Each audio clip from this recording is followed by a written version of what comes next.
Hello and welcome to our newest children's virtual program. So this program is called Book Tasting, where I will be reading the first few pages of new books that will be hitting the shelves at our library. So to kick off our newest program, I will be reading the first few pages of the book, The Beatryce Prophecy. There is one creature that the monks of the Chronicles of Sorrowing fear above all others, Answelica the goat. The monks fear her sharp teeth and her hard head and her wily ways. And so imagine Brother Edik's terror when he goes to feed Answelica one morning and finds a child in the pen with the demon goat. The child does not know where she came from. She does not know who her people are. She remembers one thing only, her name, Beatryce. The king's men, however, know who the child is, and they are searching for her. Alright, so I will be reading the first few pages. Answelica was a goat with teeth that were the mirror of her soul, large, sharp, and uncompromising. One of the goat's favorite games was to lull the monks of the Order of the Chronicles of Sorrowing into a sense of complacency by arranging her features in a benign and indifferent expression. For weeks she would bite no one. When approached, she would merely stare into the distances as if she were considering something profound.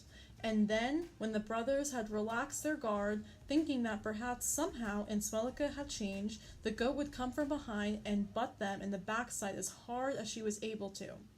She was very strong and had a very hard head. Because of this, the goat was able to send the monks flying great distances through the air. When they landed, she bit them. She was a goat who formed peculiar and inflexible antitheses, taking an intense dislike to certain individuals. She would stalk a particular brother, waiting for him in the purple shadow of a building, and then she would leap out and make an unholy noise that sounded like the scream of a demon. The monk, terrified, undone, would scream too.